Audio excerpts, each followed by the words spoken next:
Hi, Oswaldo. Hi, So Chandri, how are you?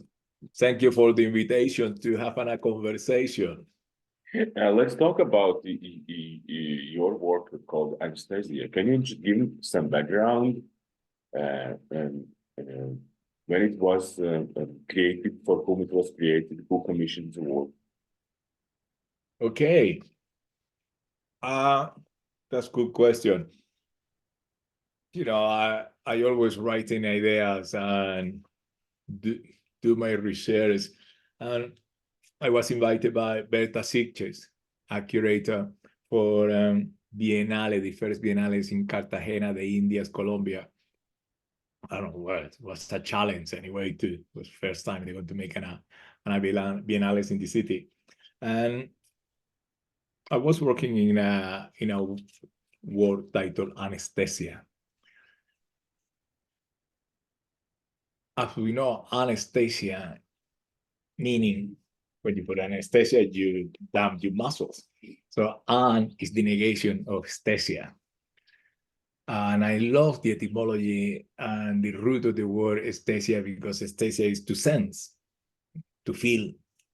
And everybody know the history of the word is aesthetic today, come from the philosopher Baumgarten, appropriated the word aesthesia and aesthetic in Spanish or aesthetic in English. But the root of the word aesthetic today is just the art of beauty and visual. Everybody talking about aesthetic. The root of aesthetic is to sense, to feel, and can try to correct it. That it was too late. It was translated into English, but aesthetic is the science or the branch of beauty. Aesthetic is what we know now. Aesthetic in design, aesthetic in art, music is come from this root of visual element. In general, if you see Oxford Dictionary, aesthetic is about beauty. But I love the definition, the philosophical part from the 18th century when it was aesthesia. The root of aesthesia is to feel, to sense with all your senses.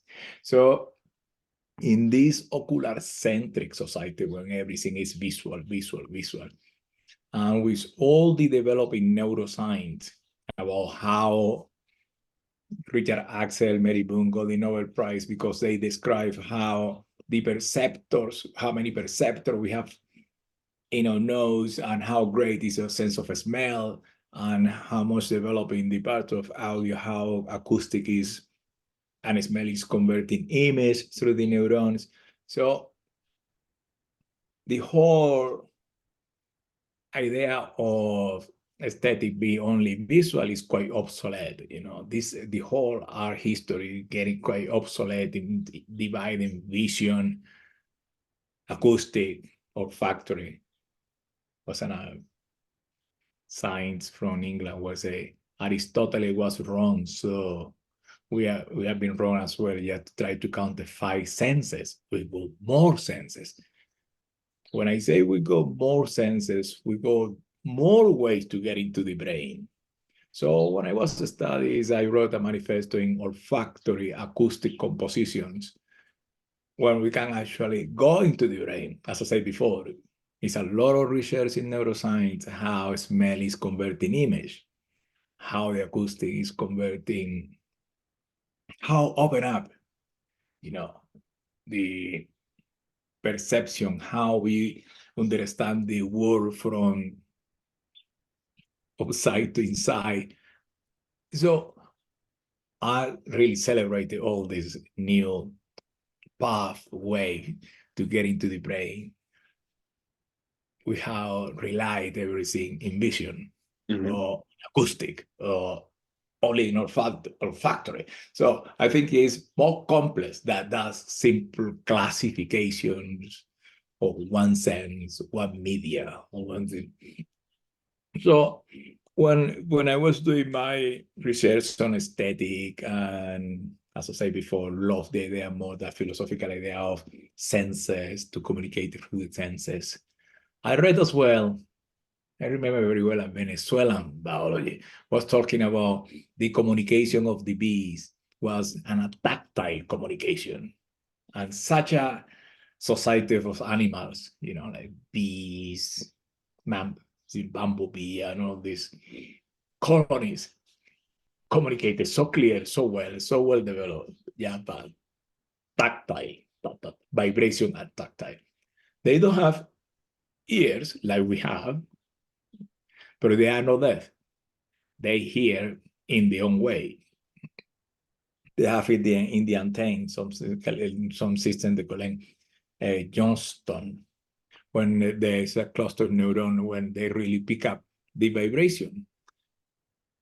Like we in sound, I call sound mainly a tactile sense, because the wave of sound need to touch us in order to get the information.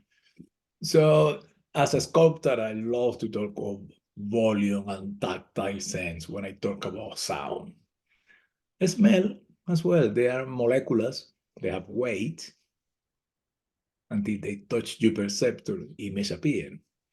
So I decided just to work with, go to different places on the world, work with people with hands on bees, and try to tap in some contact microphones when they knew queen was ready to hatch and all that kind of thing, to pick up a noise. They call it beam piping. It's a kind of way of the language, entomology is calling it that way. So we put some contact microphone inside, and we put some another type of mic to try to pick up that language of the tapping or wing, because all that kind of thing is vibration. If they vibrated, the cones vibrate and they communicated to the 10,000 animals inside. It's just a fantastic way of pass information when they are ready to do something. And I'm fascinated about that kind of way of communication by the insects, because they are not vocal like birds or other animals. So to present it to remember the word audience come from audio. When the audience appear, so I try to touch the audience in the exhibition with this type of communication and with olfactory composition. When we talk about smell, and I work with my perfumer Ricardo Moya from IFF, International Fair of Fragrance, we're talking about compositions. It's just, when you say coffee have hundreds of molecules. So if we remove you, smell something else. So, and we have hundreds of perceptors, 300 perceptors. So it's a really fascinating and complex way how molecules get into our brain to create an image. So the composition I made for this anesthesia piece, talking with my perfumer, we focus in some kind of metal smell, and they pick up from different distillation of roses. He focused as well in some kind of charcoal bone notes, some flowers, and some animalistic note. This is very general to say that. And he arranged a composition based in our conversation, and he made his composition of different notes. It's not a particular smell, but he creates his composition based in our conversation of senses to feel and communicate it, and articulated this composition of molecules with the acoustic composition, because it's very very rhythmic.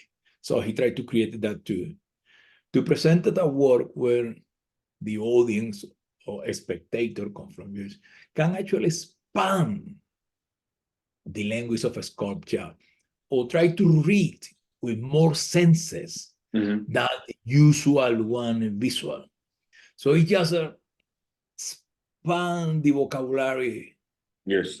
If you will learning that, perhaps we can start the world in a different way. We can imagine if we will receive the smell of Gaza in the newspaper, the Ukraine, the Colombia. You Yes. know, the perception will be totally, completely different Yes. about our approach on politics and Yes. But daily life. if you're talking about your installation, right? So there was a speakers, there was some kind of I don't know, some scent objects or some scent sources and how they were mixed and Yeah, the presentation we use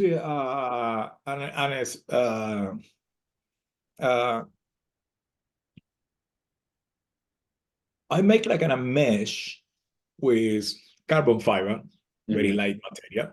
yes. Something they can hold covered with wax.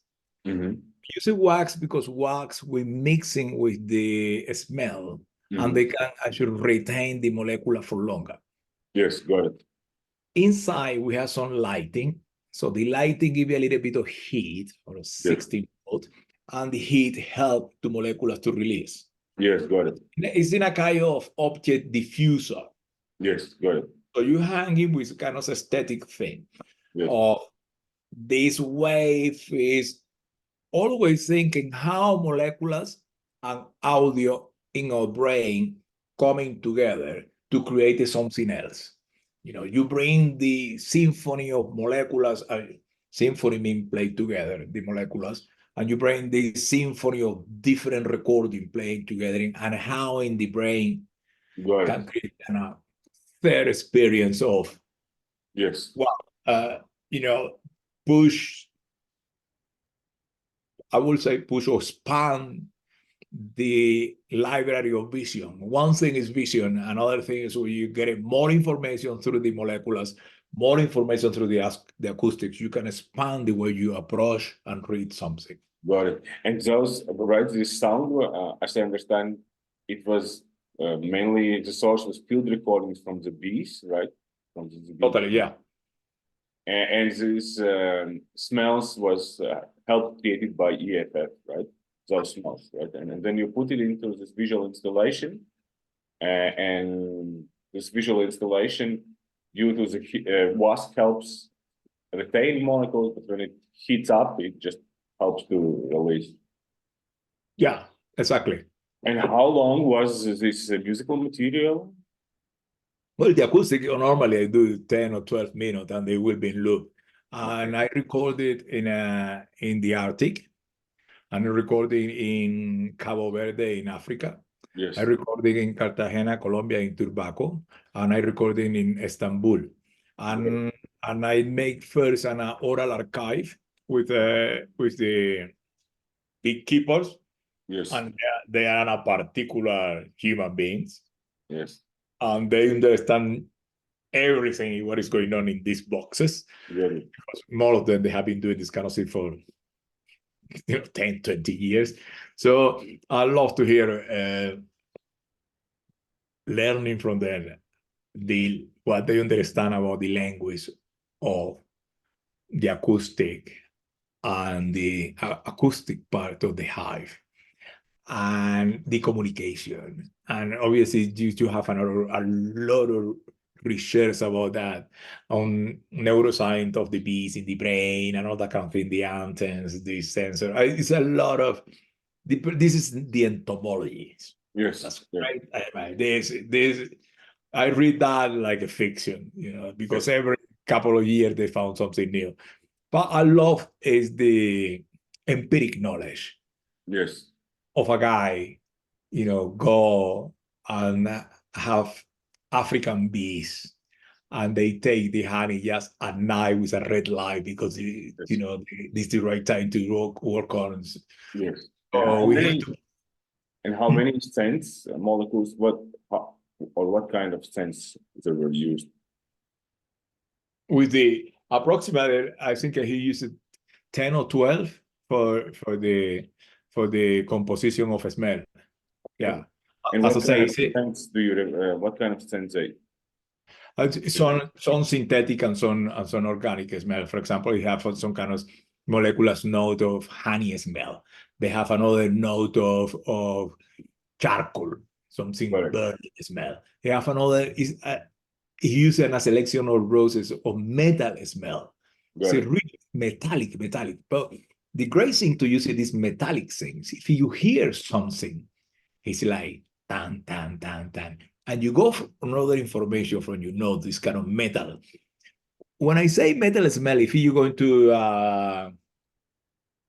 garage workshop, normally they have this particular smell of painting. It's kind of particular notes.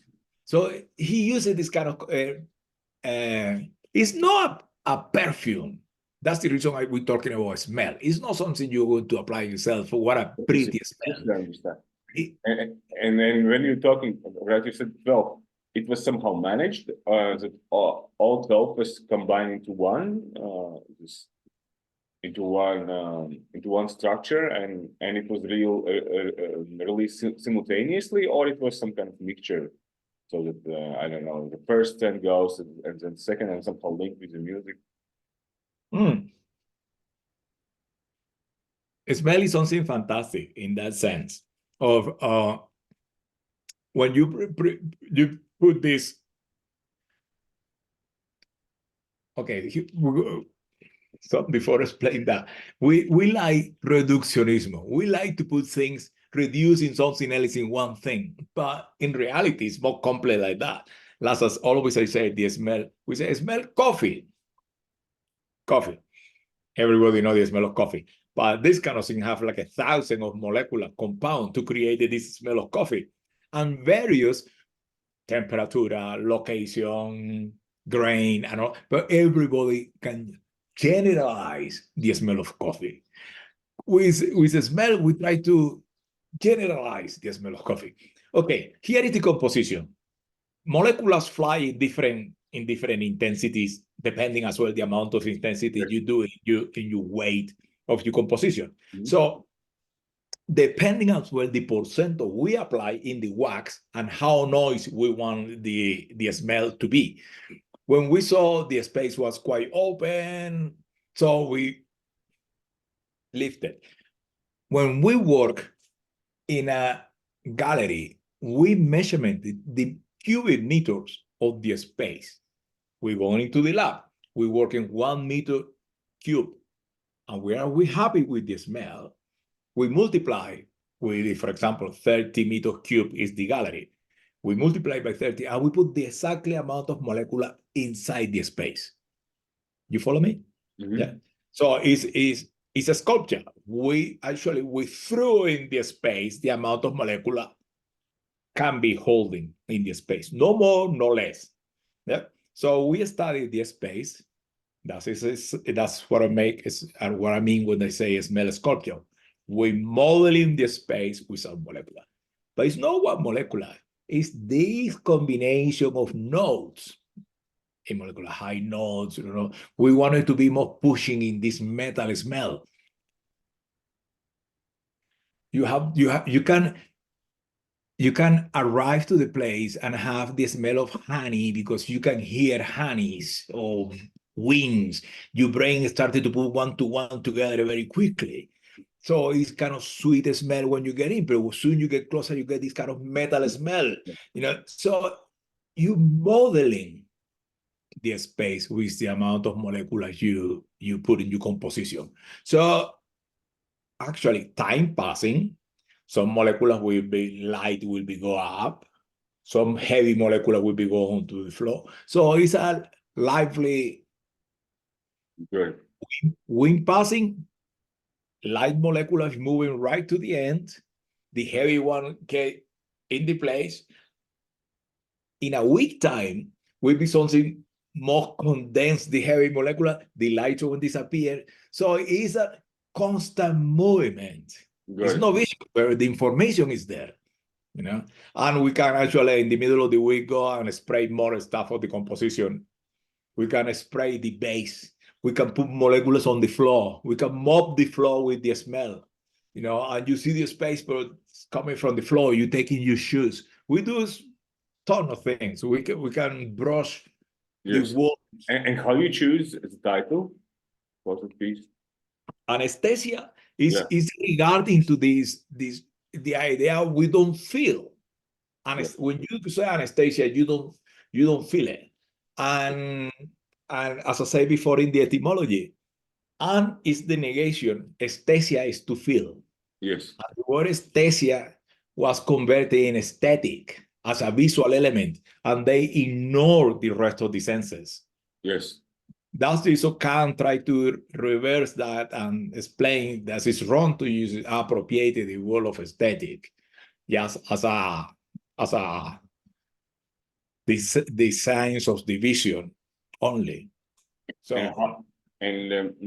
What was the process of how you create the piece or this installation? How long it took, and what was the main stages you went through? I don't know. With what you started, and what was when the scent came in, or when sound came in, and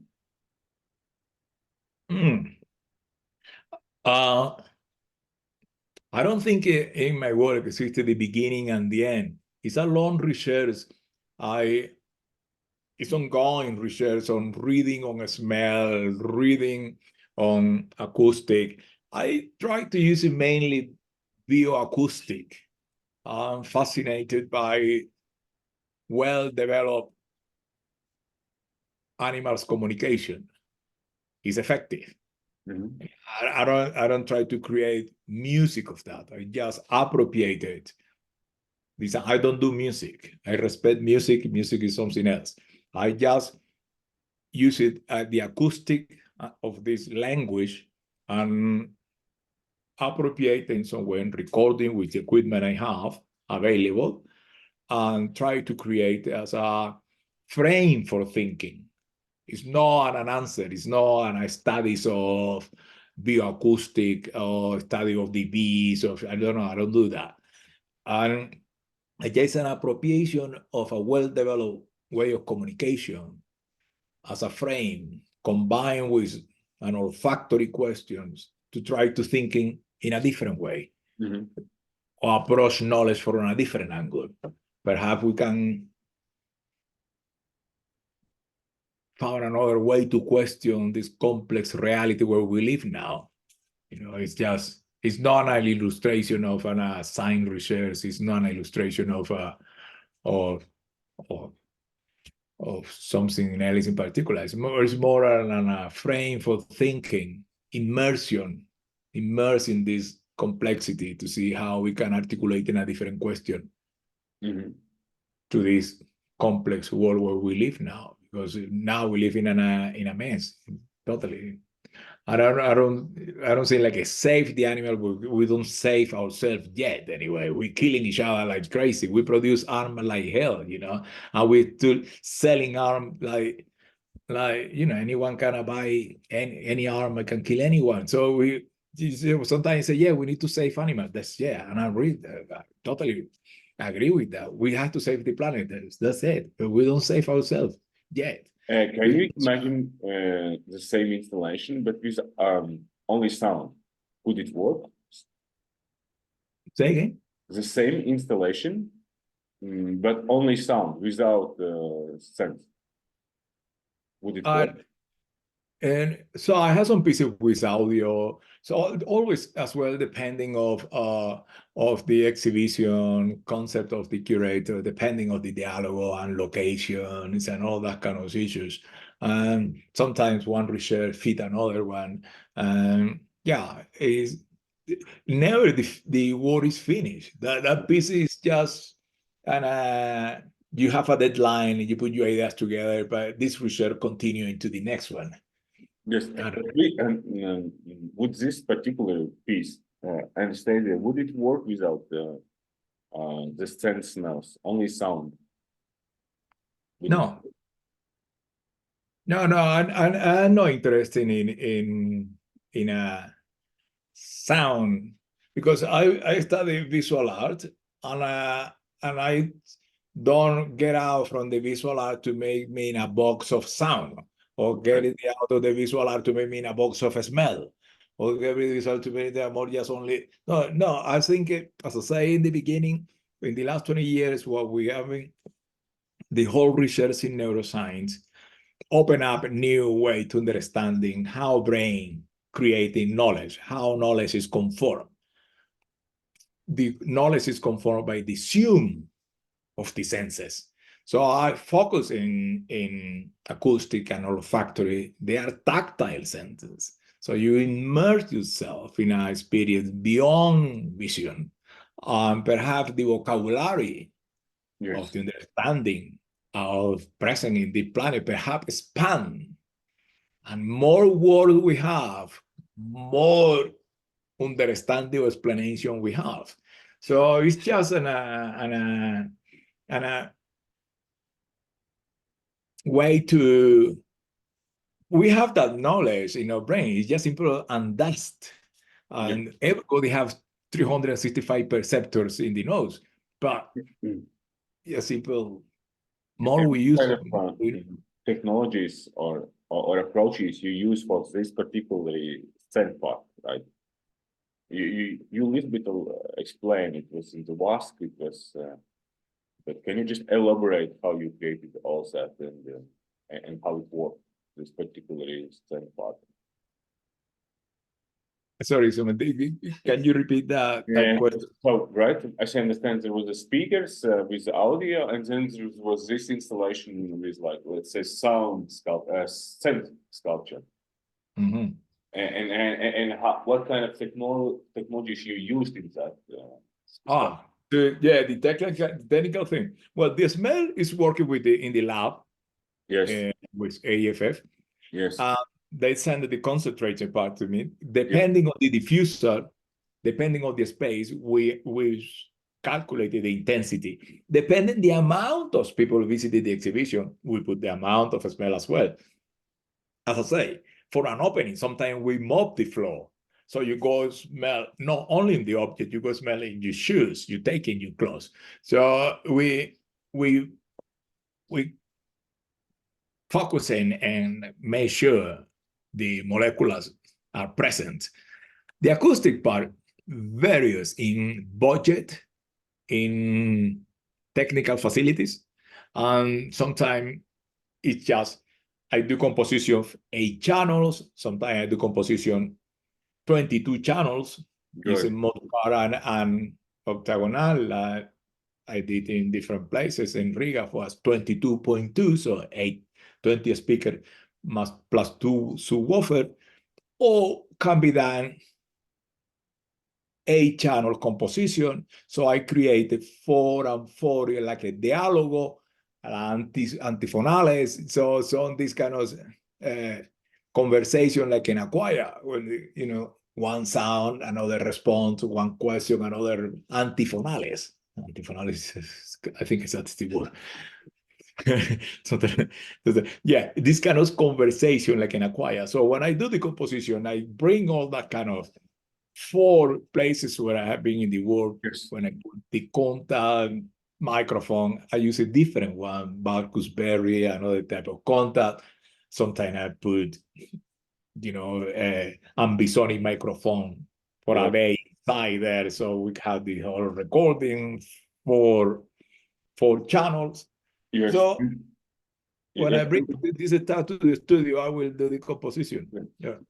And the last question, what would be your the main suggestion for artists or composers who would like to create some kind of works which involve some stent? What would be the main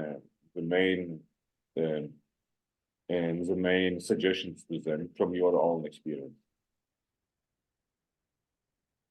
Can you rewrite the question? I didn't get that. What is the question again? So you have done some pieces on scents, right? So you learn a lot, right? But what would be your suggestion for artists or composers who would have never done it, but who would like to start working with? Okay, and I will bring something from my mother. My mom say, "This is your knowledge. If you do collaboration, you go like that." So the work is like that. So collaboration for me is very important. I collaborated with sound engineers, I collaborated with scientists, I collaborated with perfumiers.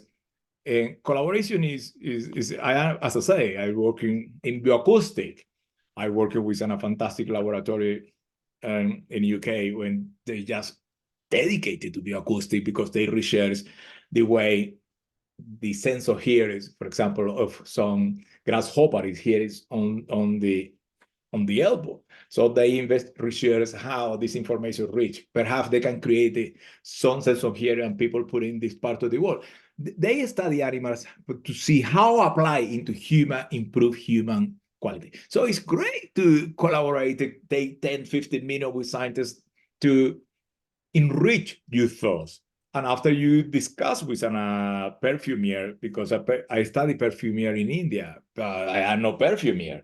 Better to work with somebody working 20 years in that field. They can actually help you to put together. Some perfume company have a library of smell, huge library of smell.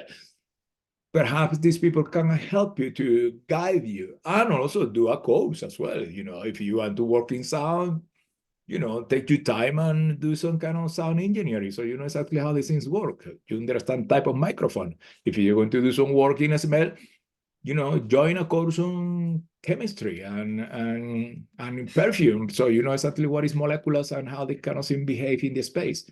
So research and collaboration is the base to create something. Yes, thank you very much. Thank you very much. My pleasure. See you. See you.